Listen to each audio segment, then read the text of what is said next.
directly proportional to, that is minus of x. So where x is a displacement of the object from the mean position. x क्या है आपका? Displacement. किसका? Object का. कहां से? From the mean position. Clear? So where negative sign indicate that these both are in opposite direction. मतलब this is internal restoring force and this is a displacement of the object from the mean position. Both are in opposite direction. Clear? और हमारे physics के कुछ rules होता है, तो हम लोग प्रोपोर्शनल साइन रिमूव करते हैं तो क्या यूज करते हैं हम लोग? Constant. So we are using f dash is equals to, this is minus of k into x. Clear? ठीक है, चलिए. सो f dash is equals to minus k into x, where k is a spring constant. k क्या है आपका? And this spring constant is also called as restoring force constant, है ना? याद है क्या? इसको restoring constant भी कहते हैं हम लोग, restoring force constant. So that f dash is equals to minus k into x. So now consider this is equation number 1. क्या यहाँ तक समझ में आ गया? हाँ. So according to the definition of SHM के definition के हिसाब से, when the object performing to and fro motion from the mean position under the action of restoring force, which is directly proportional to the displacement of the object from the mean position, and it is always directed toward the mean position. F dash is directly proportional to the minus of x. Then f dash is equals to minus of kx. Clear? So where k is a restoring force constant, yeah, otherwise this k is called as a spring constant. ठीक है, तो f is equals to f dash is equals to minus of kx. तो equation बनी हमारी equation number 1. Clear? मेरे को differential equation बनानी है, तो डिफरेंशियल इक्वेशन बनाने के लिए अगर we are using a Newton second law of motion. What is Newton second law of motion? f is equals to m into a. Clear? Force is equals to mass into acceleration. ठीक है, so this is a equation for this force. ये जो force है हमारा, ये force कौन सा है? External applied force. This is the two forces here. ये f dash है और ये f है. So where f dash is a internal restoring force and where f is a external applied force. But see here कि internal restoring force कोई भी body में उतना ही जनरेट होता है जितना हम लोग उसको बाहर से फोर्स लगाते हैं. ठीक है, मतलब जो स्प्रिंग कितनी इलोंगेशन होगा, उस स्प्रिंग का कितना इलोंगेशन होगा या स्प्रिंग कितना कॉम्प्रेस्ड होगा, कितना इलोंगेशन हो रहा है उसका और कितना कॉम्प्रेशन हो रहा है. So this elongation and compression is totally depending upon the force which is applied by external. Clear? जो बाहर से हम लोग फोर्स लगा रहे हैं उसी के ऊपर डिपेंड करेगा कि वो इलोंगेशन कितना दे रहा है और कॉम्प्रेशन कितना दे रहा है.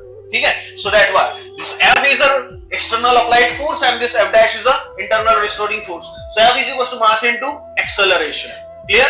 Again, this is the acceleration. We have the equation for acceleration. It is the rate of change of velocity with respect to time. Clear?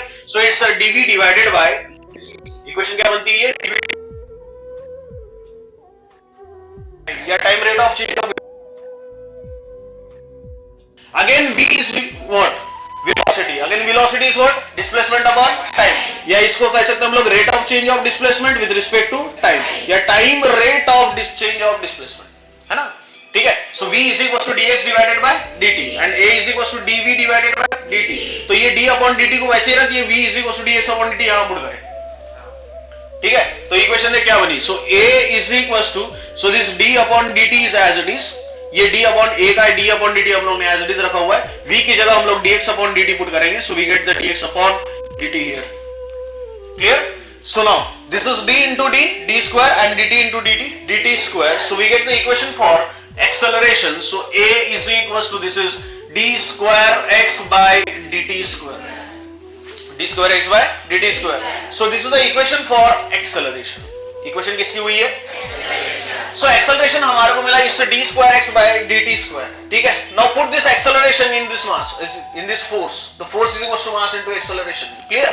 So ये acceleration मैं यहाँ put कर देता हूँ, so we get the equation for the force. So again f is equals to mass into acceleration, but we have the equation for acceleration d square x by dt square. तो यहाँ आ जाएगा आपका d square x by dt square. कोई doubt यहाँ तक?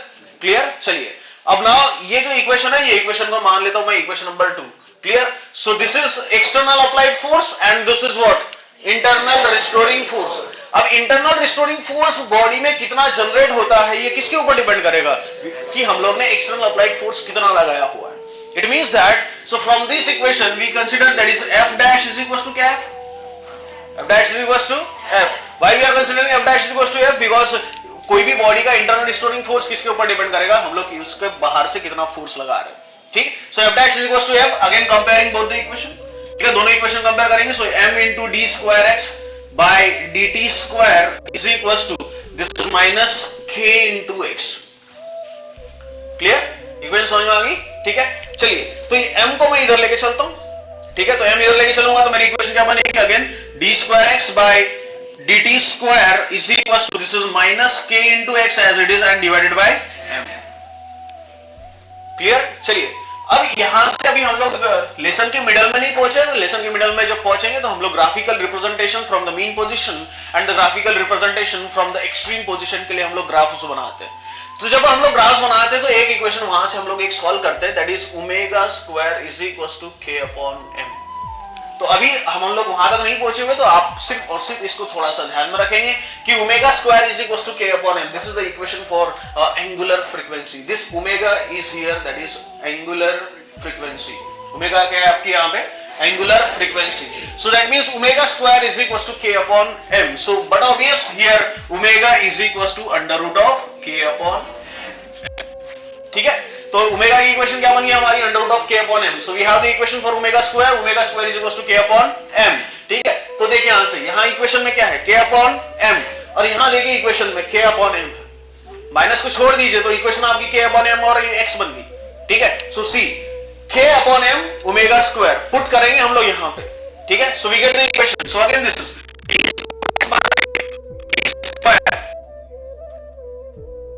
Minus as it is, ठीक है, and k upon m and this k upon m is your omega square, so this is your omega square and remaining is what? x। Clear? So एक equation बन गई हमारी। ये equation बनने के बाद में ये ओमेगा माइनस ओमेगा स्क्वायर को इधर ला लेता हूं, प्लस हो जाएगा d square x by dt square plus omega square x is equals to 0। so this is your differential equation of linear SHM। ये इक्वेशन हो गई आपकी differential equation of linear SHM. Make sure ये equation हमेशा के लिए याद रखनी है, क्योंकि आप जिस समय हम लोग आपको असाइनमेंट प्रोवाइड करेंगे पहला क्वेश्चन तो इसी के ऊपर है। d square x by dt square is equals to minus omega square x, so where d square x by dt square is equals to minus omega square x, so this is a differential equation। ये minus वाली term हम लोग इधर ला ली, so we get the equation for plus। तो ये जो equation बनी आपकी, this is called as differential equation of linear SHM. ये डिफरेंशियल इक्वेशन होगी आपकी लीनियर एसएचएम के लिए। और फिर से अगर हम लोग यहां से देखें तो this is D square X and by dt square, d square x by dt square, again this is your a, and what is a here? Acceleration. a क्या है आपका? एक्सेलरेशन। चल देख, अब यही इक्वेशन से तो d square x by ये इक्वेशन और ये इक्वेशन से d square x by dt square को मैं एक्सेलरेशन अगर पुट कर दूं, so we have the equation for acceleration for the linear simple harmonic motion, again this is minus omega square x, so this is the equation for acceleration। जो next term हमारी यहां से जो derivation बनने वाला है, derivation for acceleration, velocity and displacement of the particle performing SHM. तो equation हमारी यही से चालू होगी, and this is the equation for acceleration of the particle performing SHM, and this is the equation for differential equation for linear SHM. समझ में आ गया? अरे समझा गया? ठीक है, चलो देख लो इसको, फट से सॉल्व करके देख लो।